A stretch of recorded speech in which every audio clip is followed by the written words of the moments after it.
Okay, we'll get started. Um, I'll introduce myself. I'm Rabbi Marcia Tilchin. I'm the founder of the Jewish Collaborative of Orange County. Um, w- uh, we are both a local Orange County, California. We serve the Jewish community both locally and nationally by sponsoring programs that hopefully fill a niche in the Jewish world that it needs that are not necessarily being served by other institutions in Jewish communities. And one of the way we are our connection to Rabbi Ilan is that he leads a Torah study for us every Saturday for members of the Jewish community that are involved in 12-step programs of any kind. And he's written a book called And God Created Recovery. Uh, he guides people in many, many different ways, and he'll talk a little bit about his organization, Our Jewish Recovery. So they're one of our partners. But this program is really part of our online bereavement support series, which we've been offering for over a year now. Every Thursday night, Chaplain Fran Shalin, who's actually on this call, uh, is leads a grief support group. And depending on which Thursday of the month, it's for people experiencing different kinds of loss and different kinds of grief. And on the fourth Thursday of the month, we host this sort of more seminar like series called Circle of Hope and Healing, where we feature leaders from around the country who have experience working with grief and chronic illness, and uh, both in professional capacities and also helping others. So Rabbi Ilan is a man of many, many talents, and he's recently just completed a course of music, an album that was in response to some deep grief that he was walking through. And without further ado, I am going to turn this program over to him. Thank you all for being here. Well, thank you so much, Rabbi Marsha. And it's always lovely to connect with the Jewish Collaborative and you, and thanks to everyone for joining in this evening. So, I'm Rabbi Ilan, as Rabbi Marsha said, and I'm honored to be here. And one of the key questions that I've been sitting with over these last several years, and one might say for many years, is what helps us get through the difficult times? How do we navigate the challenges that come our way? I think it's easy for many of us to feel grounded and centered and smart and capable and think that life is okay when things are going well. And the question that I wonder about is what holds us when life is falling apart? And I think we've all been there, of course. Some days are good, some days are not, and sometimes we have seasons that are not the easiest ones to get through. So I'm here with you this evening because Rabbi Marsha asked me to, and anytime Rabbi Marsha asks me to do something, I try to say yes. But also because I have been swimming in the sea of grief the last number of years, and for many years before that as well. So I am a rabbi and a spiritual counselor, and my work in the Jewish world focuses primarily on recovery from addiction. And I started an organization called Our Jewish Recovery 4.5-ish years ago, and we now have many wonderful people in our midst and our own Jewish recovery meetings and classes and Torah studies and virtual retreats and a lot more in the works. And I'm also starting to do a lot more with grief and mourning. And I come to that in a number of ways. One is that my dad, Rabbi Mel Glazer of blessed memory, wrote his doctoral dissertation on the Chevra Kadisha and was very involved. The Chevra Kadisha is the Jewish burial society that helps ritually prepare bodies for burial. And he was very involved with Kavod V'Nichum and other Jewish organizations, and he helped start a number of Jewish burial societies throughout the U.S. And so grief was always part of sort of the language he spoke, and I got to see him helping a lot of people. I also experienced a fair bit of grief when he died a number of years ago, and my mother was in and out of hospitals, and her death many years ago was very challenging. But we'll fast forward to a couple of years ago where where this part of the journey really begins. And my wife and I have been married over 6 years now, and like many other young couples, we wanted to have a child, and we found out the hard way that having a child is not the smoothest process. It is for some people, and it's not for others. And there are many things we don't talk about in the Jewish world and in parts of the non-Jewish world, but the fact that getting pregnant isn't always easy is not generally something that most people know about. And so we tried a number of options, and we ended up going through IVF, in vitro fertilization, 3 different cycles. And the first 2 times didn't work, and the third time did. And I will say that when we were going through the process of IVF, we were looking for Jewish resources to really hold us and nurture us and help us feel connected. And there's a wonderful book by Mayim Chaim, the mikveh in Boston, called Fertility Journeys. And they have different verses for different parts of the fertility and IVF process. So there were just different verses to think about. And so one of them, so for each of the IVF transfer cycles, I was literally sitting in the IVF clinic looking at their book of verses, and a melody came to me for one of the verses each of the 3 times that we went through the IVF process.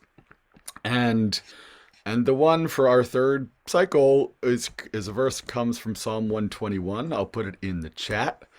And it says, Adonai yishmorcha mikora yishmor et nafshecha. Adonai yishmor tzeitcha uvoecha me'atav yad olam. God will guard you from all harm. God will guard your life, will guard your going and coming now and forever. And you can see why they chose this verse, right? The hope was that our little embryo would implant well and would grow healthily, and God would watch over them, and we would watch over them in the months that it would take for them to become a healthy child, right? And we started singing literally in the room as the process was happening, as the transfer was happening, which was very sweet. And we sang every night to our embryo in the hope that it would help them grow and mature and be nourished. And that was very sweet. And everything started looking good because the embryo did take, and Sherry was pregnant and started to grow, and everything looked great until the 20-week ultrasound, at which point they discovered that our son's brain wasn't developing properly. And that led to visits with three different high-risk fertility clinics who all confirmed the same thing, and extra tests, and ultimately a diagnosis that our son would not have any meaningful chance of good quality of life. And you can imagine how devastating that was. I mean, you probably can't imagine, and that's a good thing, because if you haven't been in that situation, it is more awful than you would imagine it to be. And the questions that we had were, what does it mean for us to make this kind of decision? And what does it mean for us to say goodbye before even really getting a chance to say hello? And what does it mean to ask God to watch over our little one if we can't? And what does it mean to learn how to hold them differently than we had hoped? And we, like many other couples, were unprepared for these conversations because we didn't even know we were supposed to have them, right? We went in for a anatomy scan like we figured we would. We'd had them before. We figured, okay, everything would be great. And everything was not. And sometimes we get to choose our stories and we get to choose what comes our way, and sometimes we don't. And we ended up at 26 weeks going through a pregnancy termination process that was thoroughly awful. And Sherry then had to deliver. They induced, and our son was stillborn on January 14th, 2 years ago. And we then had to figure out what we wanted to do with the grief that we carried, with the hopes and dreams that we had had for him and for us as a family. And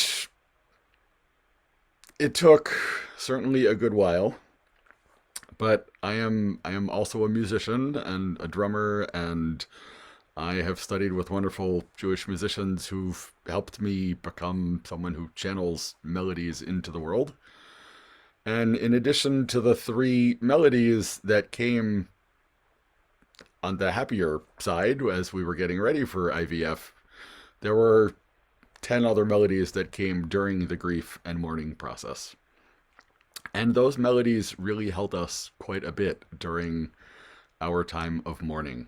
And the lyrics are all from Psalms, Torah, our tradition, and they helped give us a voice. They helped us feel like there was something we could connect to. And they really, in a very powerful way, helped us feel that we weren't alone in our struggles, because Jewish tradition is full of prayers from people who have struggled over the years.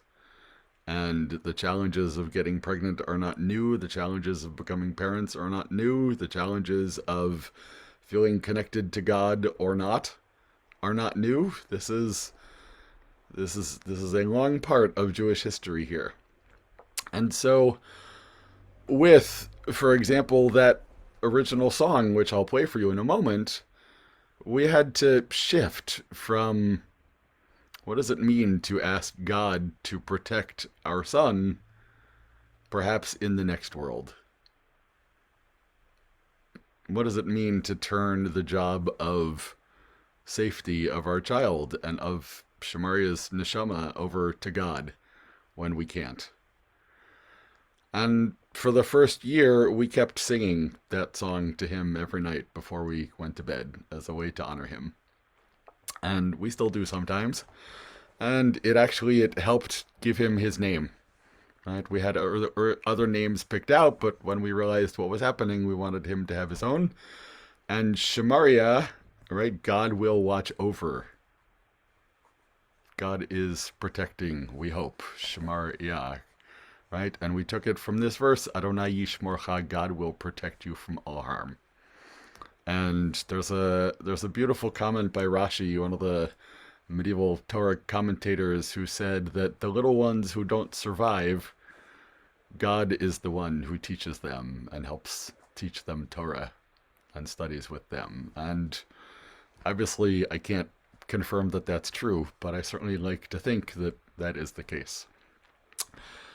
So I'm gonna share a couple melodies with you this evening, and they're all from the album. And because I have the flu, I'm not gonna sing, but I will play you some of the videos from the album recording, which we did in October. And I want you, for this one, we'll use these lyrics, right? God will guard you from all harm. God will guard your life. This is a prayer for protection. And it's a prayer that our loved ones be held and carried and nourished on the journey, and certainly asking God to be with them wherever they are. So if there are people who you want to offer prayers for protection for as we listen, by all means, feel free to make this your own as well.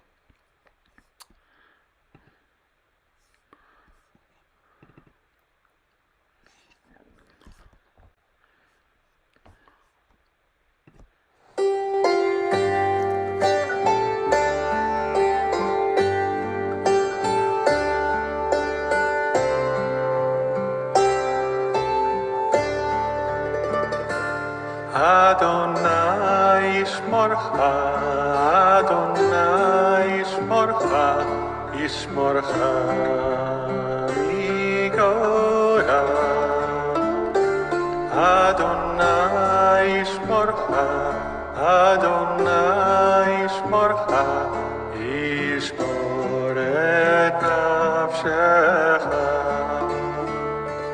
Adonai Ishmorcha, Adonai Ishmorcha, Ishmorcha Migora.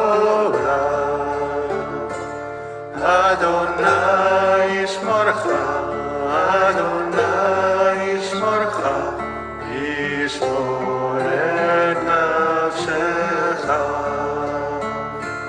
Adonai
Adonai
And we hope that the Holy One is still watching over him.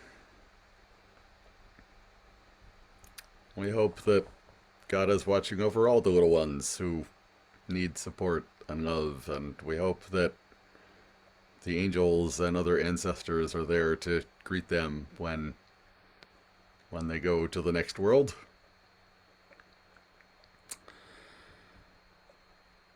When Shamaria was born, he was born on a Friday morning, and we spent Shabbat in the hospital with Sherry and I and Shamaria's body. And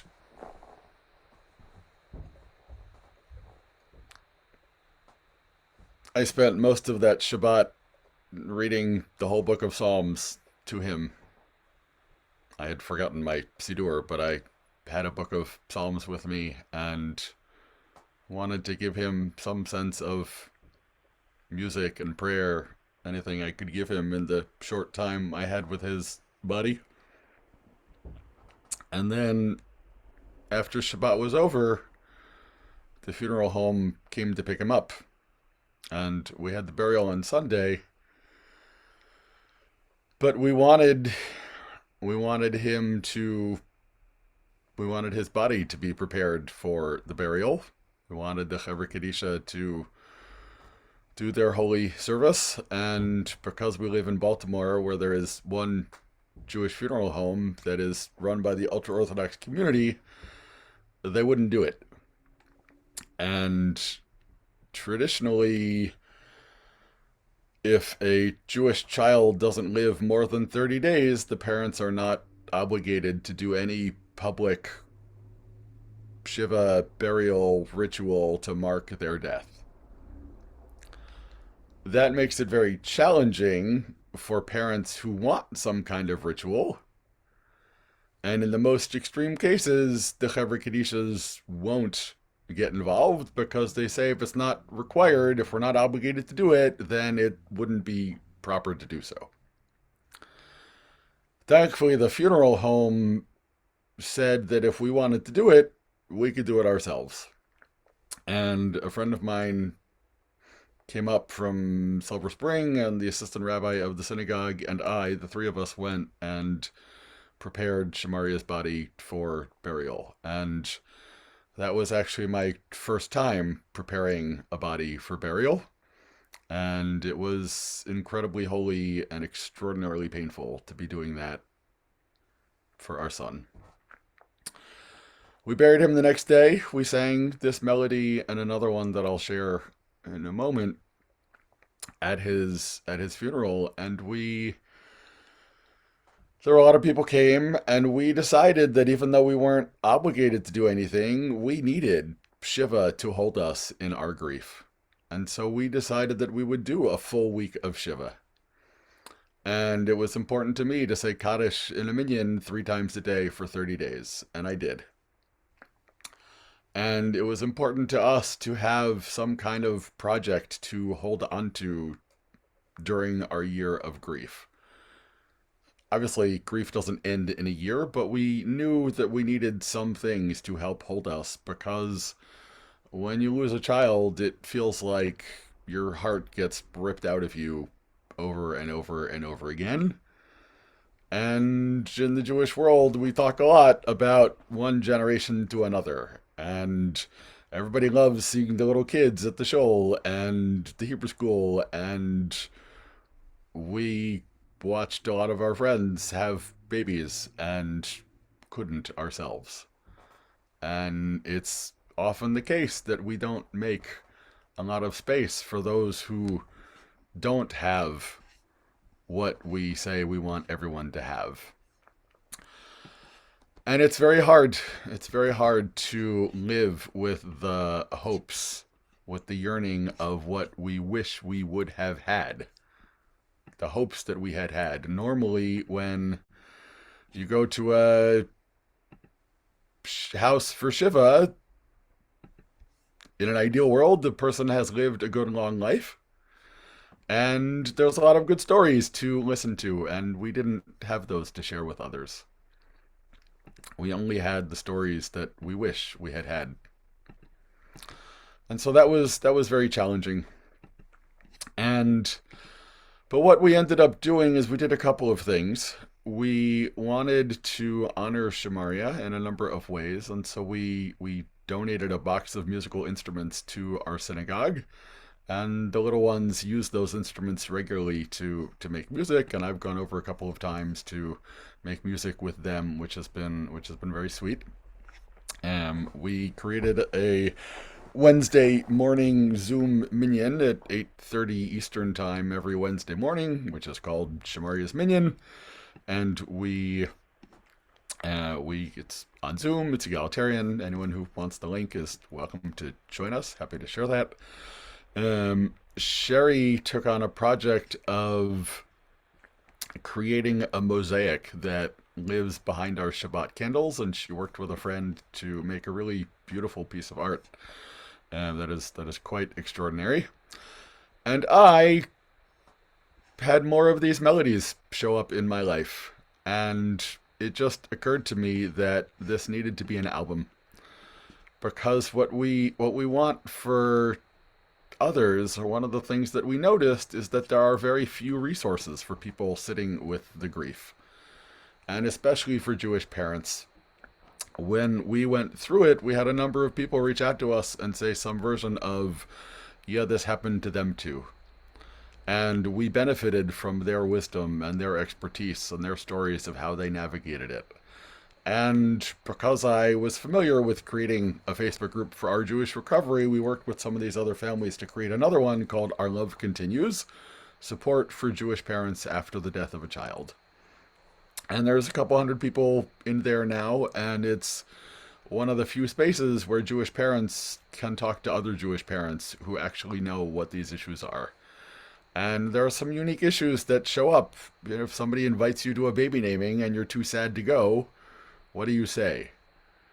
If you have other young kids in the house and you go to the hospital expecting a live birth and come back without one, what do you say to the sibling? How do you navigate grieving in these ways and in these times? And what rituals can we have? And so it's become a very moving space for people to share their pain and to find connection with others who understand. So I took on this project of making an album, and that took a lot of work. We'll talk a little bit more about that in a moment. But I want to say again that, partially because I'm a rabbi, partially because I'm a coach, and partially because I'm just a musical person, I'm always looking for texts and connections and resources, and I want to know that Jewish wisdom is there to hold us in our sadness. And most people who go through these kinds of losses feel incredibly alone. And that saddens me, right? I want us to know that we're really here for each other as a community, and that none of us have to go through the difficult times in our lives on our own. 2 days before the pregnancy termination, before Shamaria's life ended, we were in Silver Spring visiting my younger brother and his wife, and we attended a bar mitzvah in their synagogue of a child of one of Sherry's close friends. And we were walking to shul.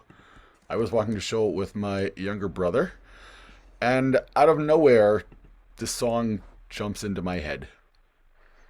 And the lyrics, most of you are probably familiar with. I'll put them in the chat. From Psalm 23. Gam ki elech begeit salmavet lo irara ki ata imadi. Yea, though I walked through the valley of deepest darkness, I fear no harm, for you are with me. And I still remember, I was just walking to shul, talking to my younger brother, when the portal opened and there this melody was.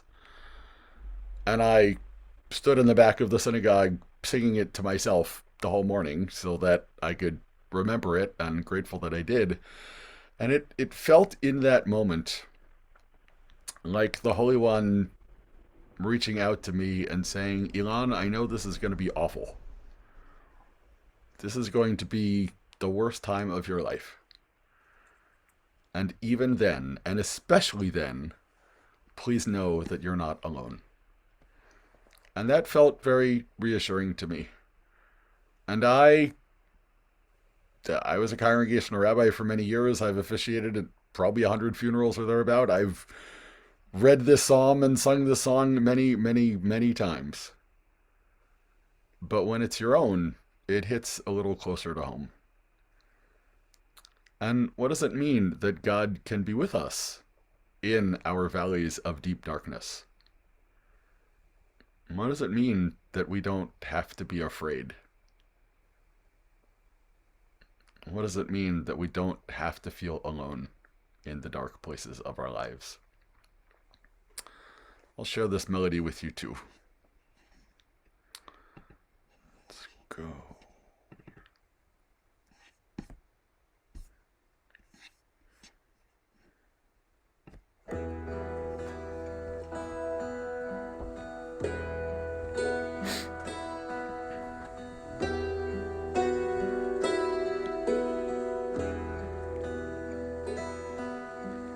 Gam, gam, gam, gam, gam, ki Elech, begeitz hamavet. Gam, gam, gam, gam, gam, ki Elech, begeitz hamavet.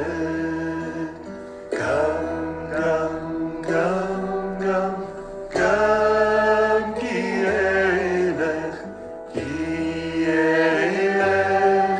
begeitz hamavet. Gam, gam, gam, gam, gam, ki Elech, begeitz hamavet.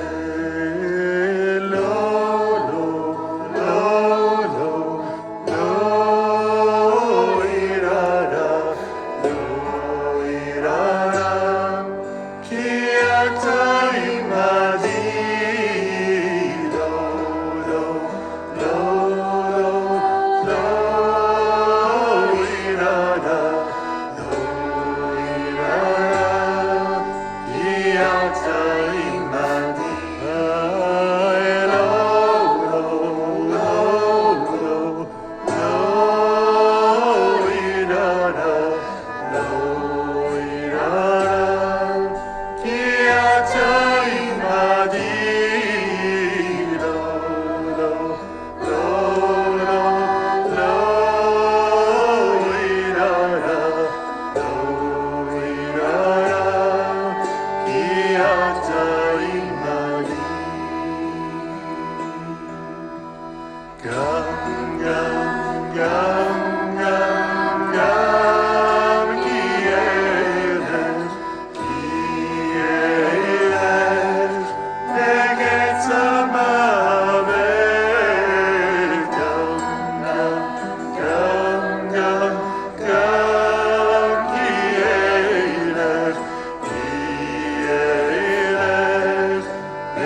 Sometimes when I sing that melody, I think, okay, God, I'm in the deepest darkness, and I'm not afraid because you are with me. And sometimes when I'm in the depths of the grief, I think, I don't have to be afraid because Shemaria Zichri is still with me inside my heart, wherever I go. There's something for me very powerful about music and repetition of lyrics. Rabbi Shefa Gold says that our texts can be the medicine for what ails us. And it certainly has been true for me that these melodies and others have really held me and given me space to explore, to cry, to yearn, and even to hope again.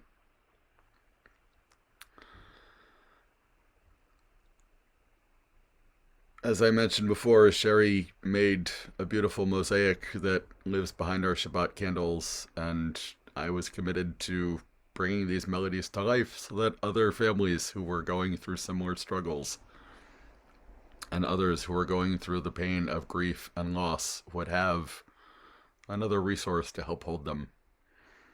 And 4 nights ago on Shemaria's second yahrzeit, we launched the album with a live concert at our synagogue here in Baltimore. And it was very meaningful, very moving, hard, difficult, challenging, exhausting, and a real gift to see probably over 100 people in the room and almost 100 on Zoom singing and dancing and sharing the journey with us and helping to uplift the memory of our son Shemaria. I'm not going to tell any of you that we're done grieving now. I'm not going to tell you that everything's okay. I'm not going to tell you that we've gone through all 5 stages of grief and now we're cured, because you all know that that's not how it works. The stages of grief are not linear, and everybody goes through grief in their own journey. Part of what we've wanted is to find communities and connections with others who are lifting up the pain that we carry and the pain that so many people are sitting with. And we found them. The Facebook group we've created has been very helpful to us. The Wednesday morning minyan has been very helpful to us. The music has been extraordinarily helpful to us. When you are faced with burying a child, life turns upside down. It is not how it is, quote unquote, supposed to be. But as we all know, we don't often get to choose what happens to us. We only get to choose how we respond. Rabbi Abraham Joshua Heschel said that there are only 3 ways to respond to suffering. The first is to cry out. The second is to sit in silence. And the third is to turn sorrow into song. And if I've learned anything these 2 years, it's that even in the depths of our despair, even when the world felt most at its worst, there were still angels willing to walk with us. There were still blessings in our lives. There was still hope for a better future.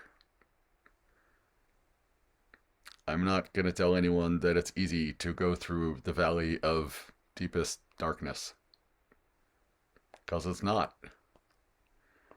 And I know too many people for whom, when the pain shows up, they turn to the addictions and the compulsions and anything to numb the pain that they feel. And I so understand it and empathize with it. But what I've learned is that when we numb, the feelings just come back even stronger when the numbing wears off. And so my hope is that these melodies will help give people some comfort, will help connect us to the yearnings of our ancestors. I know that for me, when I sing these melodies, they put me right back to the places from whence they came. Some of them came in the hospital rooms, and I can go right back there when I start singing these. But I also feel like Shamaria is in this music, and he's here with me when these melodies are shared with the world. And I think everyone who has to face the death of a loved one wants to know that their loved one's memories will be remembered for good. And I can say that Shamaria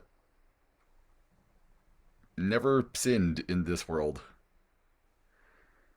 Shamaria brought a lot of love and a lot of music into our lives and made us parents.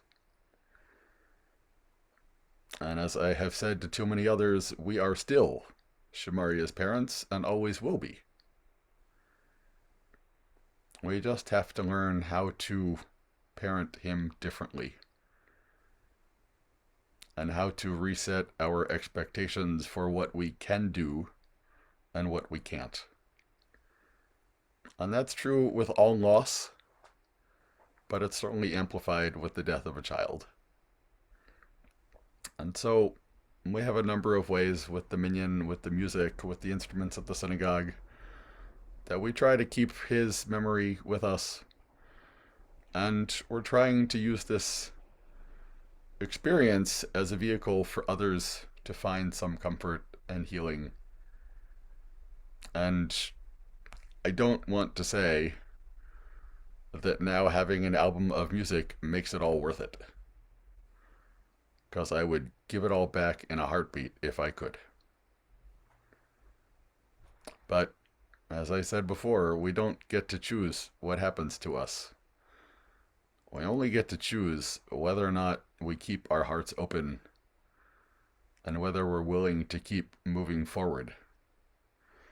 And there have been times during this process where one or both of us was just too despairing and couldn't find a way. And I'm grateful that 2 years later we have found some wisdom to help hold us. We are not cured, but we've learned how to parent him differently. We've learned how to find what we need to keep moving forward.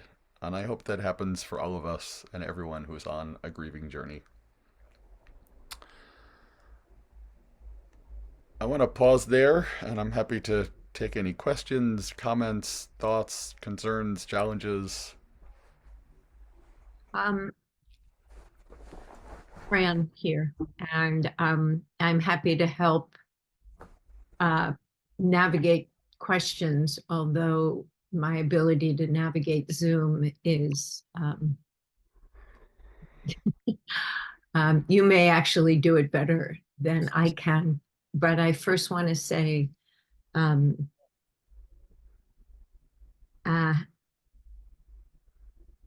are no words, and I'm very grateful. And I think that one of the pieces that you brought out so amazingly is the power of ritual. And I'd love for you to share if you've helped others create rituals, and what that process has been like for other folks.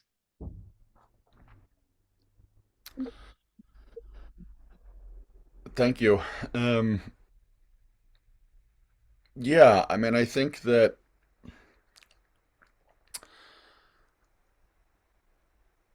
we learned some rituals that other people had done.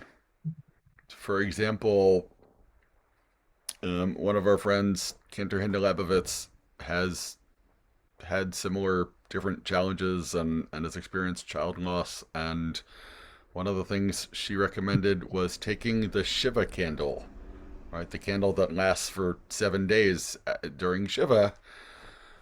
We now have that downstairs next to our Shabbat candle, and we filled the Shiva candle with little child toys. And there's a plate on the top that someone gave us, and we light a candle for Shemaria every Shabbat. And it's a way of bringing him in with us. And we also, there's a tradition of blessing children at the Shabbat table, and we do that as well. And we hope in some way that he is still receiving our blessings. There's no But way he couldn't be. I certainly hope that that's true. I will Well, say that everybody needs to figure out the rituals that work for them. Not every ritual speaks to everyone. And what our process allowed us to do was to feel like Judaism was still holding us in our pain, and that was certainly important to us. yeah. Yes. I know that Rabbi Marcia wants to say something before she heads out. Thank you. Um, so Ilan, there's so much I would love to say. Um,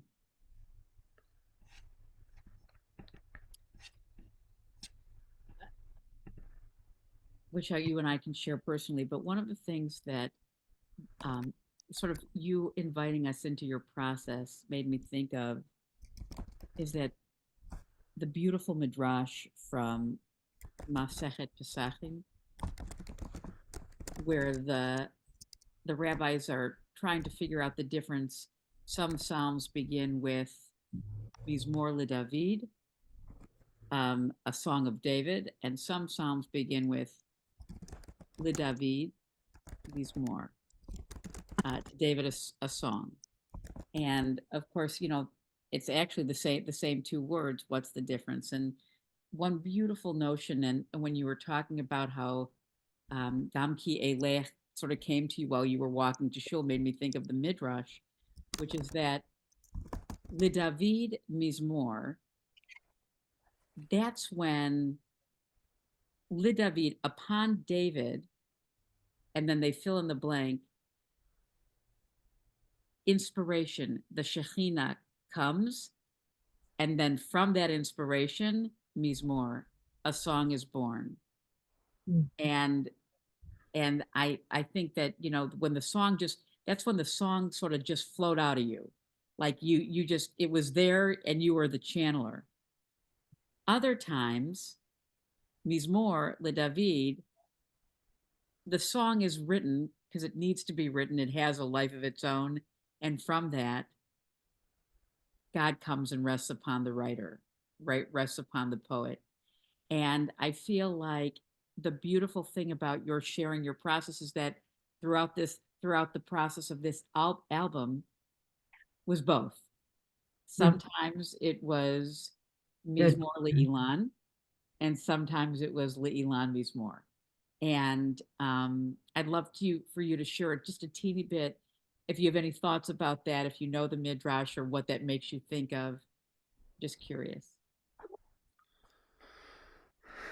Yeah, I mean, people ask me about my process of composing, and sometimes there's a verse that I'm ruminating on and waiting for the melody, and every now and then, that's usually what happens, and every now and then the melody shows up, and then it's my job to find the verse that it goes with.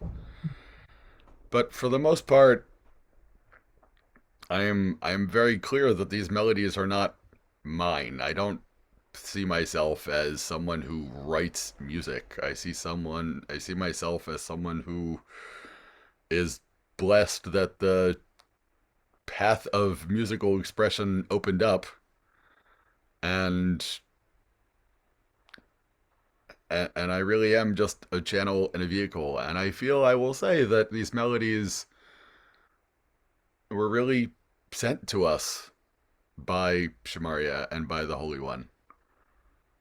I can't take credit for them. I mean, yes, my name is on the front cover of the CD for marketing purposes, and fine, but they're not mine. And I feel like these are really, this is part of how I can honor Shamaria by sharing his melodies with the world. And yeah, I mean, song has a beautiful way of being able to help us sit with the brokenness of the world. And I'm so honored that that has been the case for me. I want to say I see a couple people are starting to trickle. We've got a few more minutes. I do want to say, of course, that digital downloads of the album are available at rabbielan.bandcamp.com, and if you want physical CDs mailed to you, you can have that as well. And for anyone who has additional questions, I'm happy to stick around for a bit, but feel free to be in touch. I want to say that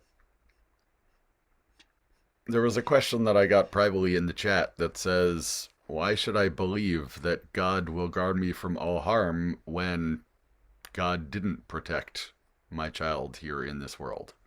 And I want to say that I really hear that question. And that is a question that I have sat with a lot. What does it mean to believe in a God who offers any protection when our loved ones die in front of us?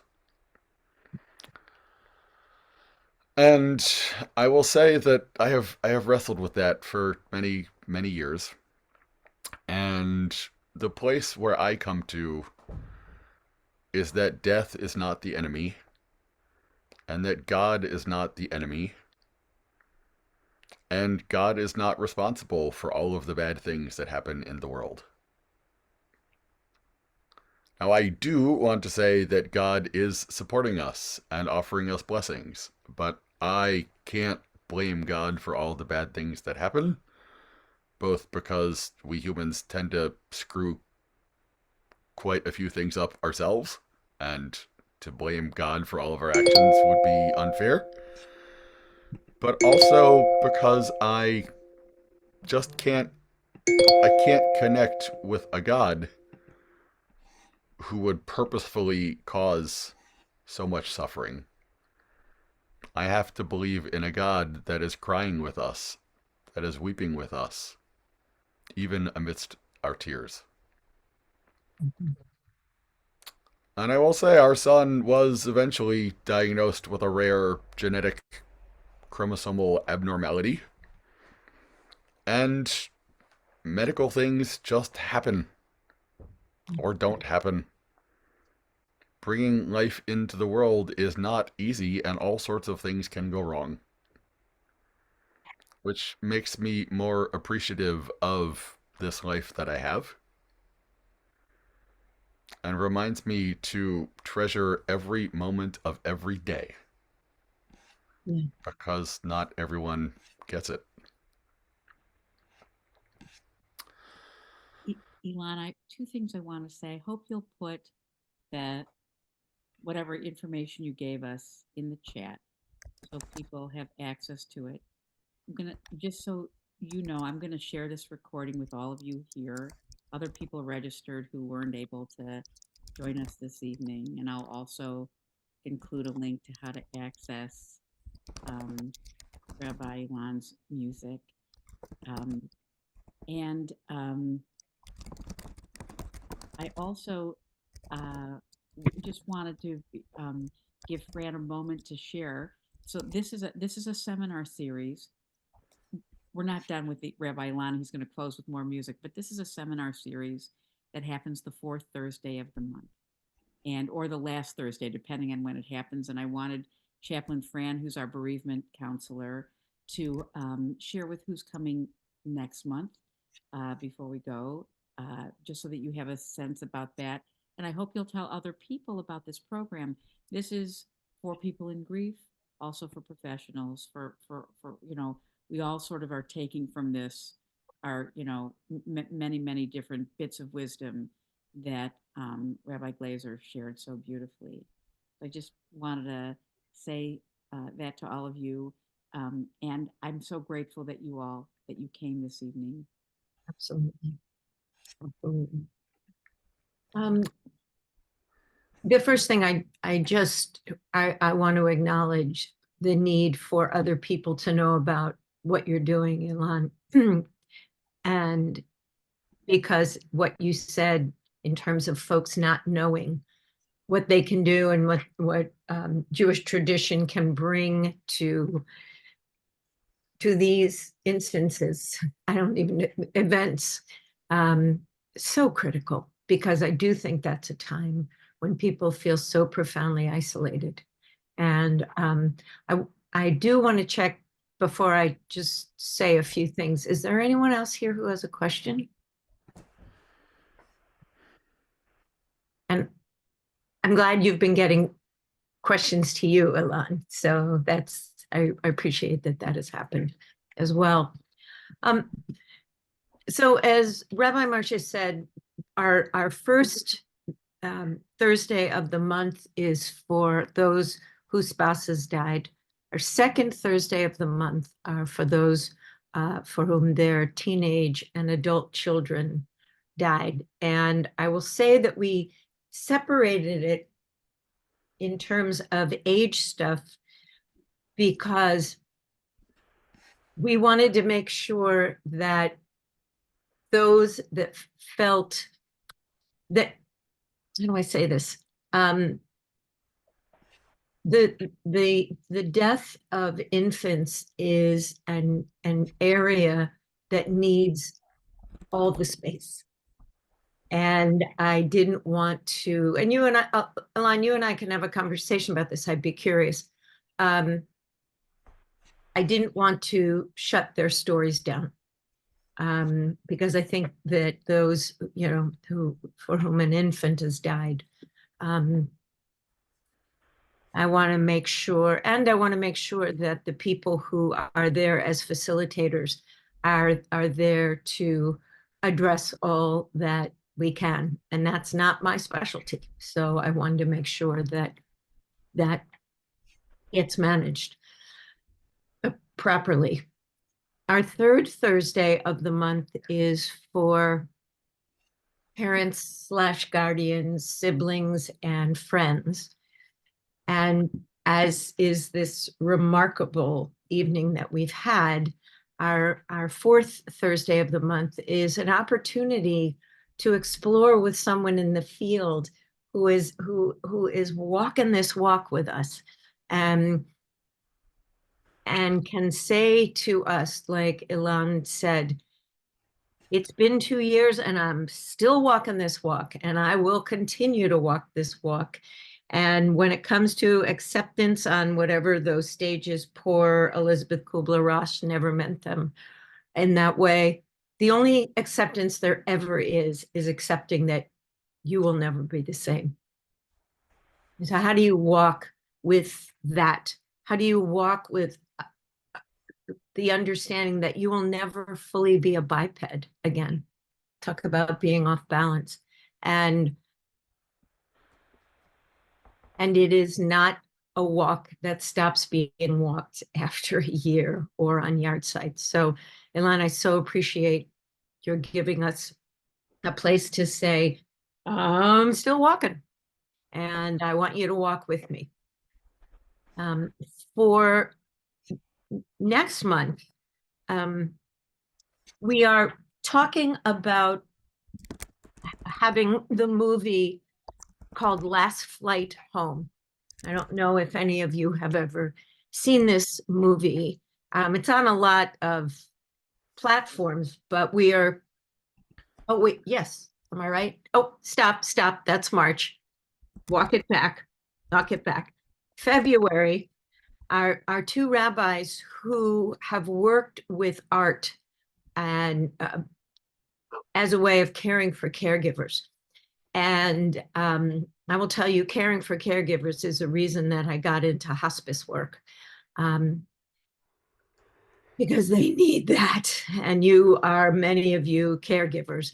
And to use art in that form, because there is so much of grief that has no words. You know, when people go like this and go like this, there are still feelings there, and they're there, but they don't have language. And so these rabbis have talked about how to connect art to our grief, to our need for movement. And so these two rabbis will help us walk with that. And that's a medium that my contribution to art is stick figures on pieces of paper that you could stick on the refrigerator. So that's my contribution. And the rabbis who will be joining us will expand that. No need for an artist's background to come and join us, because everything is art. So that will be happening in February. And what I started to say will be happening in March, and we'll give you a whole lot more about that. But what I shared for what will be happening in February, and I'll list it out, and you'll have a little bit more about the process. So come one and all. And I'm going to back up because if other folks have things they want to ask Rabbi Ilan, I would love for them to have that space. Thank you. Other questions, comments?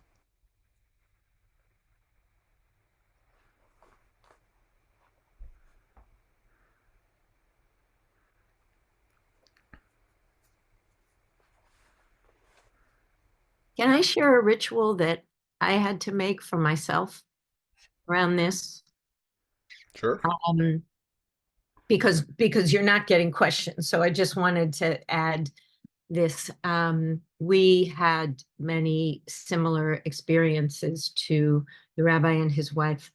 Made the determination to adopt a child. We adopted a child from Ukraine 25 years ago, actually from Zaporozhye, where the bombing began. But I knew that flying to Ukraine and meeting my daughter, couldn't be wrapped up in the grief of not having had another biological child. So I needed a way to address that grief and set it and separate it, if you will, from this process of welcoming life into our lives. And what my spouse and I did was we created a ritual at the mikveh where we brought in 10 of our dearest, and they all made blessings for us. And we both took moments to say our piece and then use the mikveh. And it was an opportunity to look at, not that my grief was over, but that I could say, this is my grief. And I will honor this grief, and I will walk with it, and I will explore it. And this is my child, my new child. So I wanted an opportunity to separate that. And Rabbi Ilan made the most important point that there are spaces within our Jewish tradition to create really meaningful ways of addressing unspeakable pain. And there are Jewish educators and rabbis that can help you think about that if you think that that might be something that would be helpful for you. And so I leave you with that. Rabbi Ilan, I just am so grateful for your time with us. I am so, so grateful. And Thank you, Fran. It's my honor and pleasure, and appreciate oh, what you do here to hold this circle. I know Randy wants to share, and then Barbara, we can call on you afterwards. awesome. Thank you. Hi, Rabbi. Thank you for all that you shared. But it brought to mind that I have friends who, a particular friend, probably 40 years ago, who had twins and one died. And it was early, maybe he was 8 days old. And she is still living with the grief of her unrecognized loss, because there was no her she didn't understand it totally, but the rabbi said, we don't do that. Instead of saying we don't have an obligation to do that, and this is a more reform community, he didn't invite her to do that. And of course, it's 40 years ago. So what I'm wanting to say is that I hope that you can reach out to all the many rabbis and who would be willing to hear, that we will create a ritual for you. We will and set up our community to support you, but it hasn't been the practice in my experience, and my friend is still she still has lots of pain over that missed opportunity, or missed the life that she didn't honor. She wasn't able to honor at the time because she had one healthy twin that lived. Mm-hmm. I appreciate you sharing this with us. I will say that you're right that many rabbis don't know how to handle these situations, and that is truly unfortunate and actively harmful to a lot of people who need rabbis to be better educated. The other thing I will say is it's not too late for her to sit Shiva for the child she never got to know. And I know that that is not something that might speak to everyone, but one of the things I found from others is when I share these melodies in communities, they tell me, people come up to me and tell me that these melodies and the intentions behind them allowed them to process some of the grief that they had been carrying themselves in some cases for a long time. Yes. Now, that's not me trying to say how cool these melodies are. That's me trying to say that, like, we need more avenues to process the pain we carry. Mhm. And you are correct that we carry pain for decades and generations, and we pass it on. And I'm not going to tell people that we should never carry any pain with us, because that's not possible, right? But I think if we have the courage, we can find ways to heal. Not immediately. And we shouldn't rush through things, right? This project took me 2 years to accomplish, Mhm. right? And oftentimes we move to the place of trying to fix things too Yeah. quickly. And if we rush through the experience, we can't really learn from it. And sometimes it's our job to just be in that valley of deepest darkness. One of my teachers says, when you're in the valley, don't pitch a tent, keep walking. And I like that. And yet, at the same time, sometimes the valley lasts a really, really long time. And our job is to hold on to anything that can keep us grounded and centered and give us a way forward. Thank you, Randy. Barbara? Yeah, hi, thanks. Uh, I envy people, like, I don't envy you for what you've gone through, but the aspect, of believing, that there's a God that's gonna protect you and protect your son.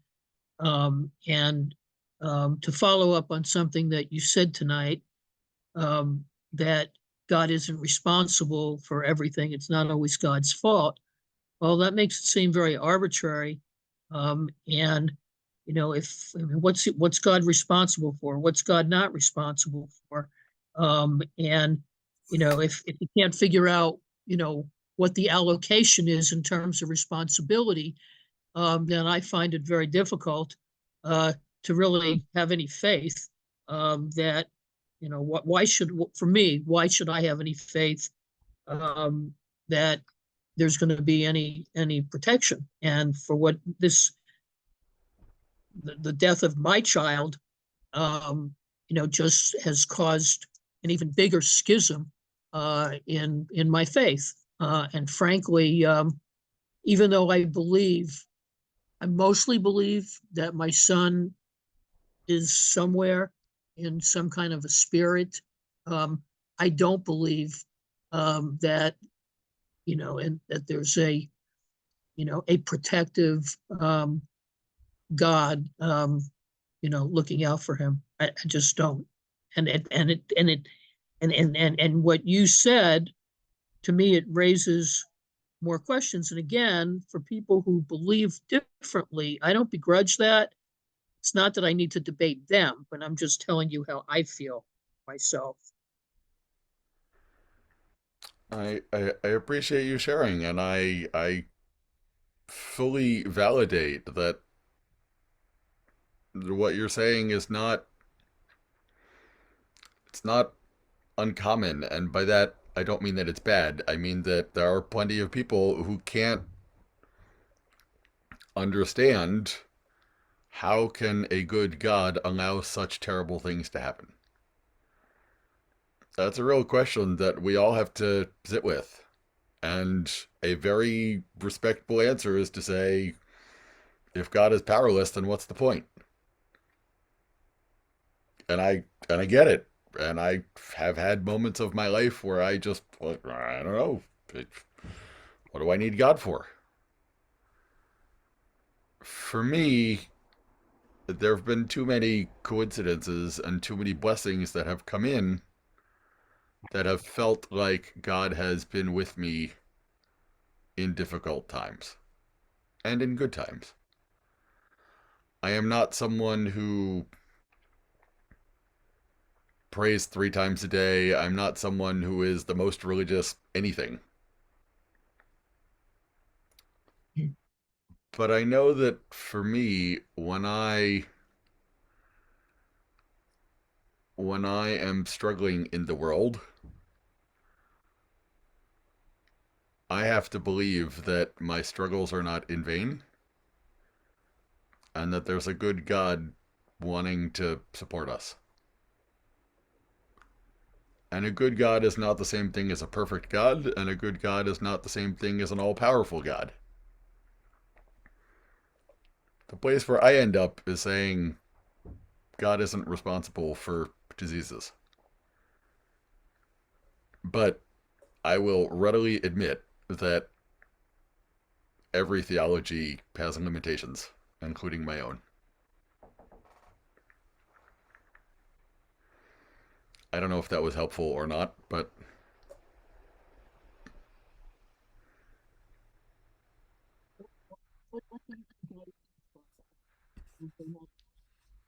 Barbara, we lost you. I don't know. I said, what do you think God is responsible for, or is that unanswerable too? I think, again, ask 2 different rabbis, you'll get at least 3 different answers. So in this moment, I can say that I feel like God is a source of healing. God is creator of the world.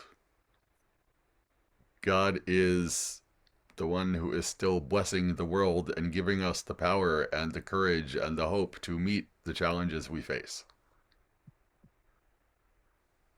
And most of the time, I agree with everything I just said, and sometimes I don't. Because, like you, sometimes I read the newspaper and I'm like, what in God's name is God thinking? How can God allow such terrible things to happen? My dad was also a rabbi and was at a rabbinical assembly conference with Rabbi Harold Kushner shortly after the book When Bad Things Happen to Good People came out. And I remember Dad telling us that some of the rabbis went up to Rabbi Kushner and said, why did you call the book When Bad Things Happen to Good People? Why didn't you call the book Why Bad Things Happen to Good People? Oh, And Rabbi Kushner's answer was, because if that were the title, the only thing the book could say from his perspective is because they do.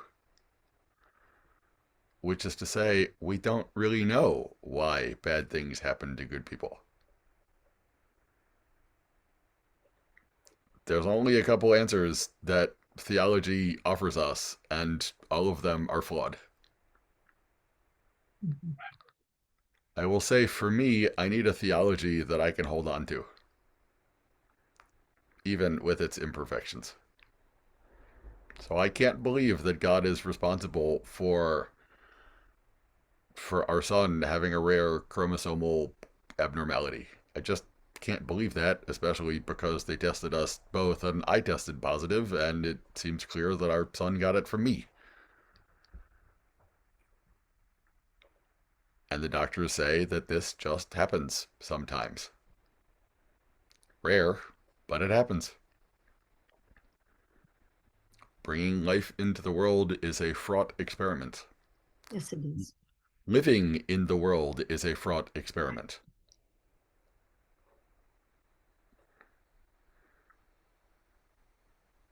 We don't get to choose what pain comes our way. Oh, We get to choose whether or not we're willing to sit with that pain. We get to choose whether we are going to make that pain the central focus of our lives. We get to choose what happens next. Sometimes. And I don't, God forbid, want anyone to think that what I'm saying means that anybody who's still in pain hasn't made the best choice, because that's a terrible approach, and I don't believe that. Right? Sometimes it takes years and decades to learn what we need to, and not everybody gets there, and I am not looking to blame anyone who's in pain, because that's not my point. My hope is that we can have the courage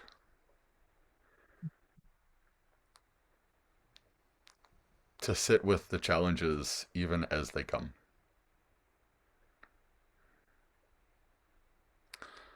I'll share with you the last melody that we ended the concert with, which is actually not even on the album. It might be the first song of the next CD. I don't know. My wife and I went through another IVF cycle 33 or so weeks ago, and Sherry is pregnant again, and we're expecting in the middle of March, and again in the using the Fertility Journeys book, there was a couple lines that we saw there that really spoke to Sherry, and she told me that this was the line for this step of the process. And so the words, unlike all the other ones, this one's in English, and the words are, may we turn toward the light, may we turn toward hope, may we turn towards new possibilities, may we have the courage to accept what this journey will bring. May we turn towards the light. May we turn towards hope. May we turn towards new possibilities.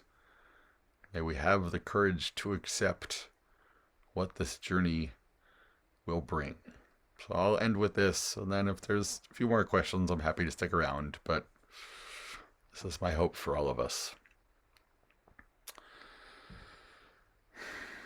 May we turn toward the light. May we turn toward hope.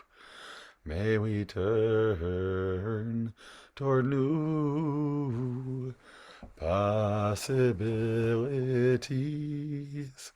May we turn toward the light. May we turn toward hope.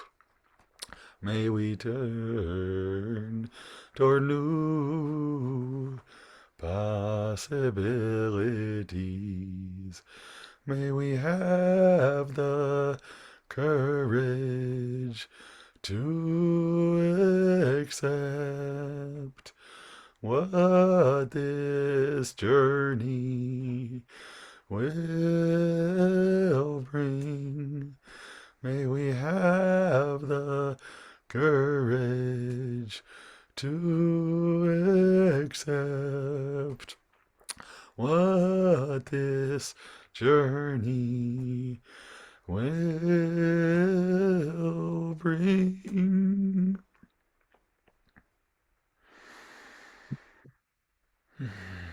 Thank you, my friends, for being here with us, and may all our sorrows turn into song. May we have the courage to accept whatever happens.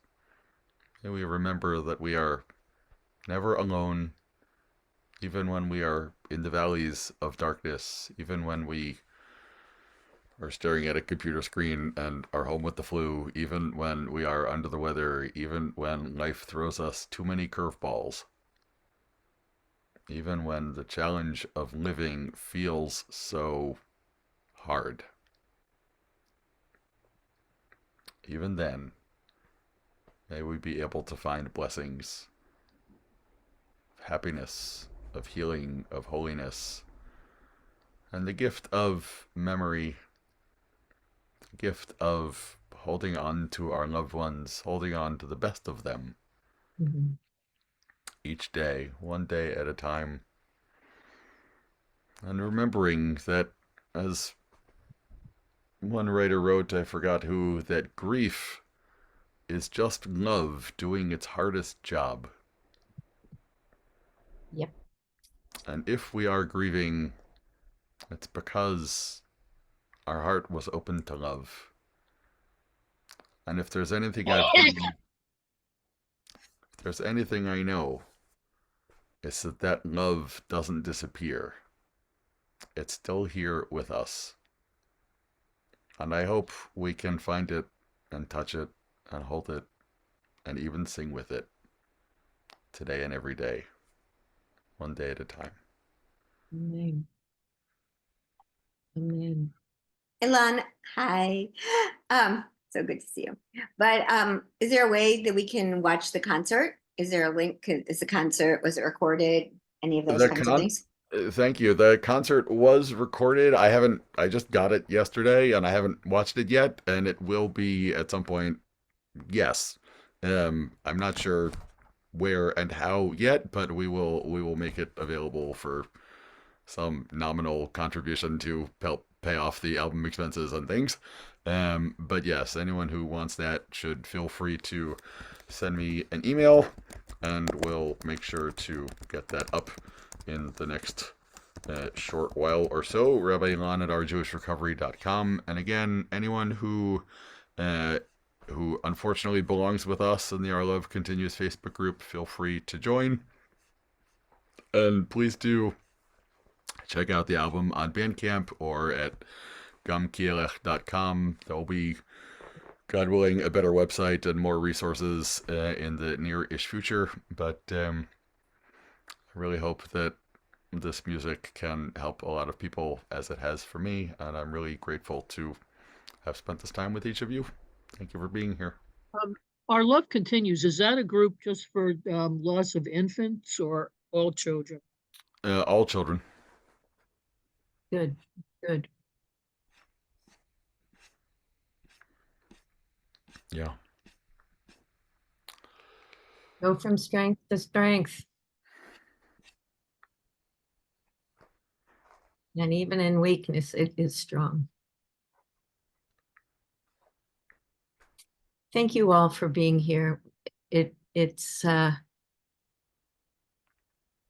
us know what perhaps you would like us to find somebody to talk about with. English, not my first language. And God bless you guys. Thanks. Congratulations on your, hopefully healthy newborn. Right. But regardless, Rabbi, Thank you. We will be holding you. yeah, Absolutely. yeah, it is a blessing. So I guess the community will know how things turn out, hopefully well. And God willing, better days ahead for all of us. Amen, amen, the amen. Bye, Thank listeners. Thank you, Rabbi. Thank you. Thank you.